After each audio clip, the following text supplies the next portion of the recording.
Marie Delarocque m'a demandé d'entamer cette journée en situant les troubles psychiques. Alors, il s'agit pour moi de faire des présentations, un peu comme au début d'un bal, d'une fête. Qui sait, peut-être vous pourriez vous laisser séduire. Mais avec les 20 minutes qui me sont dévolues, je ne vais pas chercher à faire de vous des psys. Je vais juste chercher à délimiter un petit peu le sujet pour savoir de quoi on parle. On est à peu près tous dans le même axe tout au long de la journée. Alors ma difficulté ce matin, c'est la grande diversité du public que vous formez. Et donc, avoir le même discours pour tout le monde, c'est toujours un petit peu compliqué. Alors, parmi vous, il y a des gens pour qui mes propos vont paraître triviaux, déjà connus, rabâchés. Rendormez-vous. Pour d'autres, vous êtes là, mais vous ne sentez pas très concernés par les personnes en situation de handicap psychique, parce que finalement, votre institution ne vous met pas très régulièrement en lien avec des personnes ayant des troubles psychiques. Un peu de culture générale vous fera pas de mal.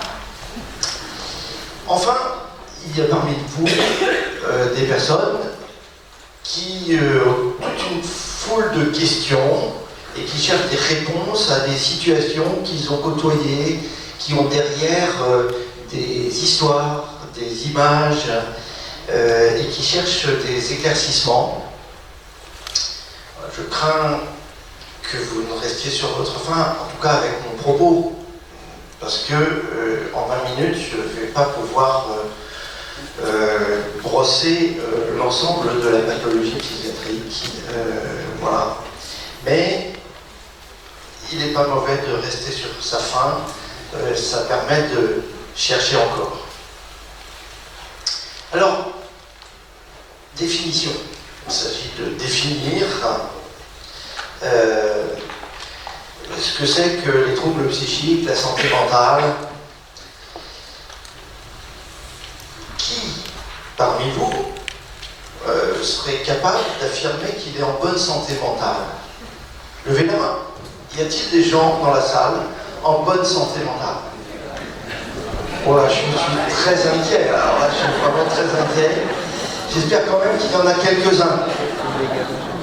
Et pourtant, qu'est-ce que c'est que la santé mentale? L'insomnie de la nuit dernière. Est-ce que ça concerne la santé mentale? Est-ce que c'est pas déjà un signe? Et cette gêne pour prendre la parole en public, là, je vois au premier rang, c'est ceux qui vont intervenir tout à l'heure, qui sont un petit peu gênés. Ça peut être très handicapant. C'est un handicap psychique. Voilà. Alors vous allez me dire, bon, il y a bien des maladies psychiques, psychiatriques répertoriées. Et il suffit de faire un diagnostic. Donc voilà. Sauf que le diagnostic en termes de santé mentale, c'est là que ça se complique.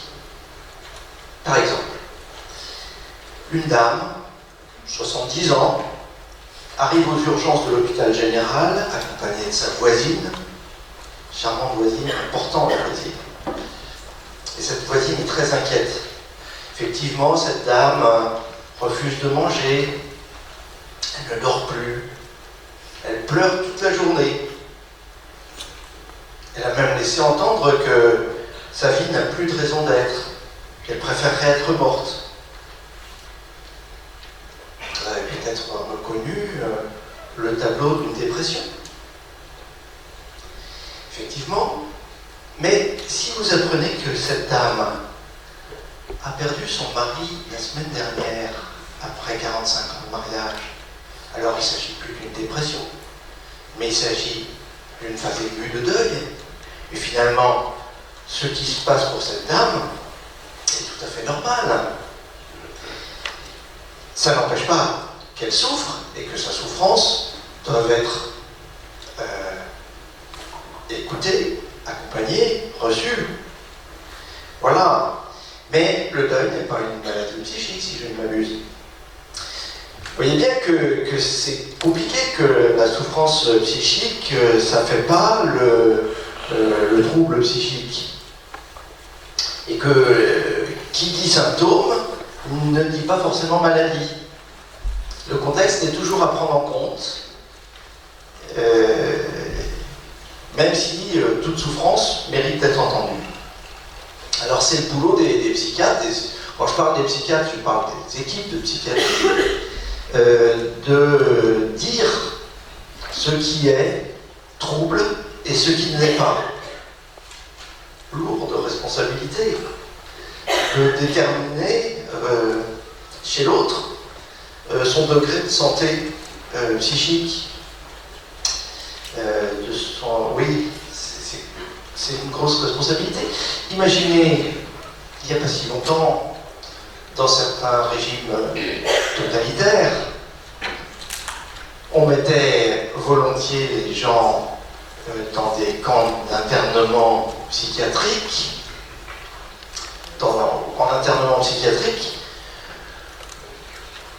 pour déviance par rapport à la bonne manière de penser. Donc effectivement, dans certains régimes, il faut être fou pour ne pas rentrer dans la ligne du parti. Voilà, j'en passe. Vous voyez que tout ça est compliqué, que c'est une grosse responsabilité que de déterminer que quelqu'un est atteint d'un trouble psychique. Et pour autant, il faut bien qu'on avance. Et il faut donc délimiter un petit peu le champ. Alors la première délimitation que je voudrais faire pour qu'on soit bien tous d'accord, c'est qu'il faut distinguer ce qu'on appelle la maladie mentale et ce qu'on a appelé longtemps le handicap mental. Vous savez, les handicapés mentaux, en fait, ce sont des gens qui ont un trouble des capacités intellectuelles et qui ont pendant bien longtemps fait les beaux jours des institutions médico-sociales, les ESAT et autres institutions qui étaient faites pour eux avec des associations que vous connaissez bien, les APAEI, etc., qui ont fait un gros travail avec ces personnes. Mais c'est pas de ça dont on parle aujourd'hui. D'accord ? On peut être parfaitement intelligent et avoir un trouble psychique, une maladie mentale, appelons ça comme vous voulez. Par exemple, je pense à Pascal. Pascal, c'est un penseur, pas le penseur de Pascal, un de mes patients, et qui s'appelle Pascal et qui a fait une licence de lettres ou de philo et qui passe son temps chez les bouquinistes à lire, à prendre des bouquins, etc., dont il sort des théories complètement fumeuses, mais qui réfléchit beaucoup et qui a une grande culture littéraire. Voilà. Pour autant, Pascal n'a jamais réussi la moindre insertion familiale, professionnelle.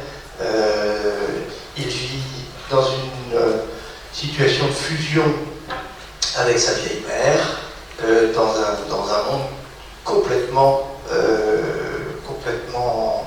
hors du champ. Où je pense aussi à Philippe.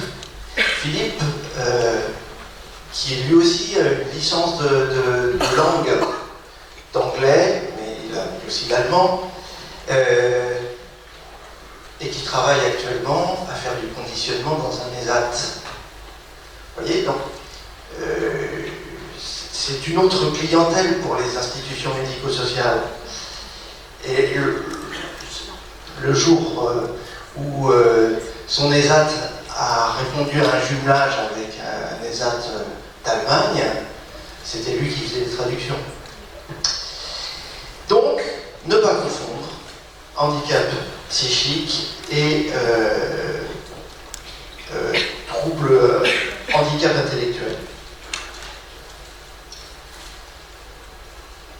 Et la reconnaissance du handicap psychique, qui est finalement assez récente, 2005, est quand même un gros progrès qui ouvre le champ des institutions médico-sociales à une foule de personnes qui jusqu'à présent n'y avaient pas accès. Alors ils y accédaient par la petite porte, mais c'est quand même un gros progrès.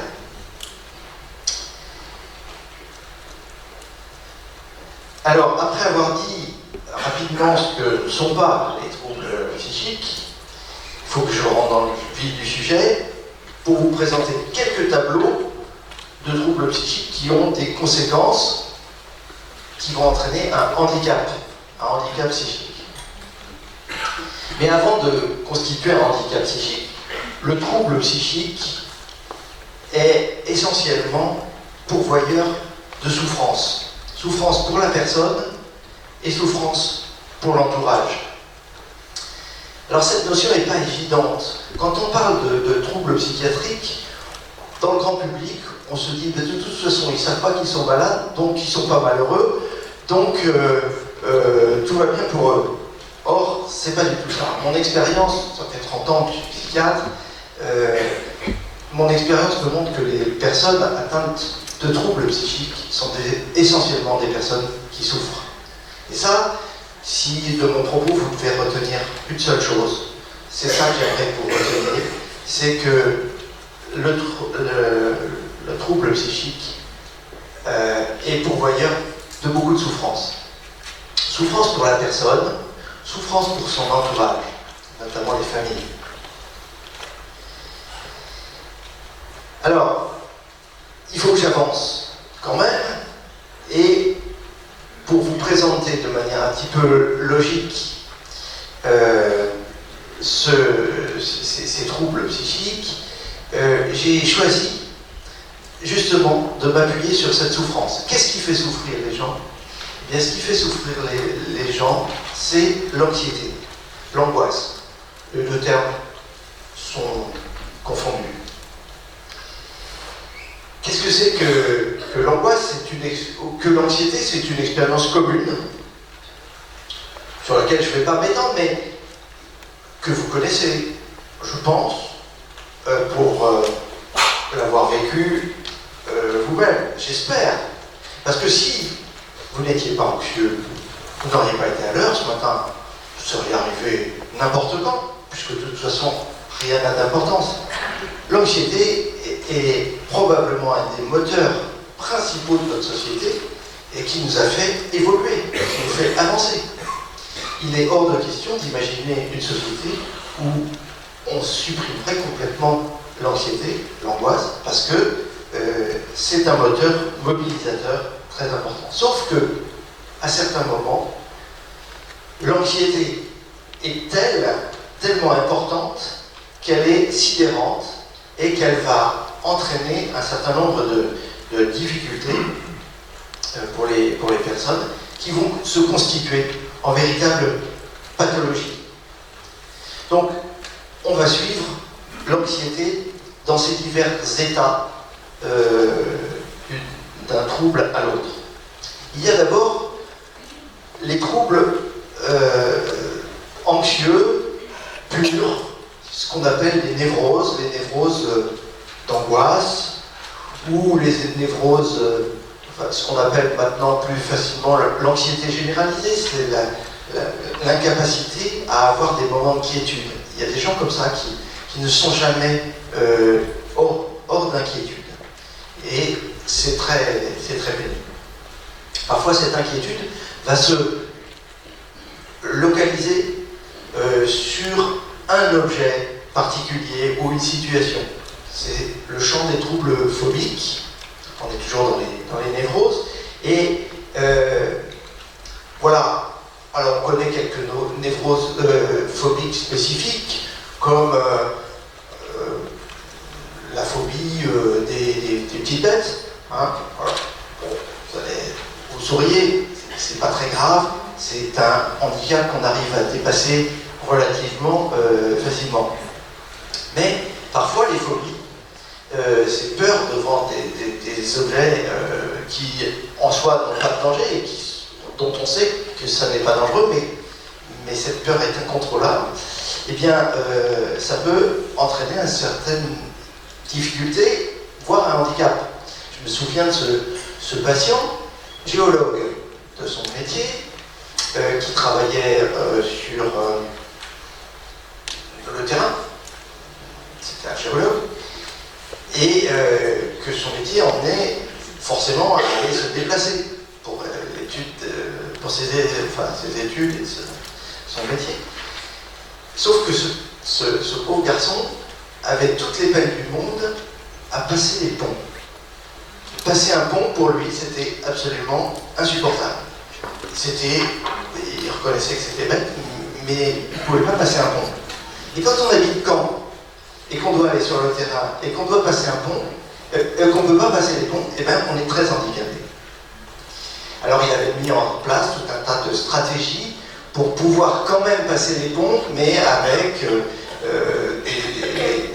des objets contraphobiques, et notamment sa femme qui l'emmenait avec lui pour passer les ponts. Vous voyez un peu le problème. Ça a quand même des conséquences, et c'est pour voyez d'un véritable handicap. Dans le même champ des névroses, il y a les troubles. Il me reste 5 minutes 3 minutes. Il y a les troubles obsessionnels compulsifs, cette incapacité à dépasser certaines situations avec la mise en place de rituels qui peuvent être tellement envahissants que la personne en est extrêmement gênée. Un autre champ, c'est les troubles de l'humeur. Les troubles de l'humeur, c'est-à-dire le moral, et c'est-à-dire le champ de la dépression et de la manie, qui est l'inverse de la dépression, peu importe, s'accompagne toujours d'anxiété, la dépression. Et la dépression, vous savez que c'est une pathologie extrêmement fréquente, extrêmement invalidante, et qui peut être, surtout quand elle est récurrente, ce qui arrive, l'occasion d'un véritable handicap. Enfin, il y a le champ des psychoses, et parmi les psychoses, la schizophrénie, qui est la psychose la plus importante en nombre. Imaginez 1 à 2% de la population atteinte de schizophrénie. En France, ça correspond à peu près à 800 000 personnes atteintes de schizophrénie. Vous en connaissez tous. Alors, c'est une pathologie extrêmement qui comporte une dose importante d'anxiété, très importante d'anxiété, d'angoisse, avec une symptomatologie qui est positive ou négative, les deux vont souvent ensemble. Les signes positifs que sont les délires, les hallucinations, j'en passe, mais imaginez que vous vous sentiez harcelé en permanence par des voix qui vous insultent ou qui vous menacent, ça finit par être très très pénible. Et puis, en contrepartie, les signes négatifs qui sont peut-être une certaine tentative de limiter les dégâts en se repliant sur soi, et c'est tout le champ de la pragmatisme, l'incapacité à la vie sociale, pour le nirvana d'un patient atteint de schizophrénie, c'est de rester sur son lit à attendre que ça se passe. Et ça peut durer 1 jour, 2 jours, 1 mois, 1 an, 10 ans. C'est un véritable handicap. Je conclus. Il y a encore quelques situations que je n'aborderai pas. Ce sont tous les troubles de personnalité, où l'angoisse est majeure et où l'angoisse est agie, que ce soit dans des troubles du comportement sociaux, c'est tout le champ des états limites, avec des troubles relationnels, soit vis-à-vis de soi, soit vis-à-vis des autres. Et puis tous les troubles où l'anxiété est compensée par des addictions, que ce soit à des drogues ou etc. Ou de l'alcool, évidemment, qui peuvent... alors tous ces troubles peuvent s'associer, ce qui complique beaucoup les choses.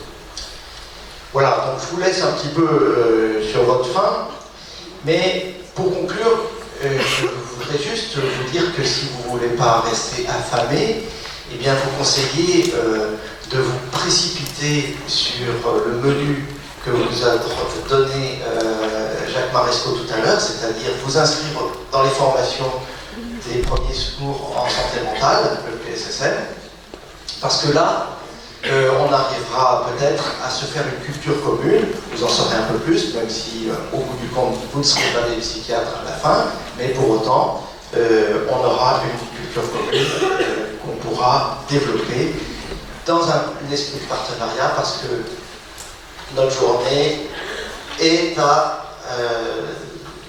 sous le signe du partenariat. Roselyne, à toi.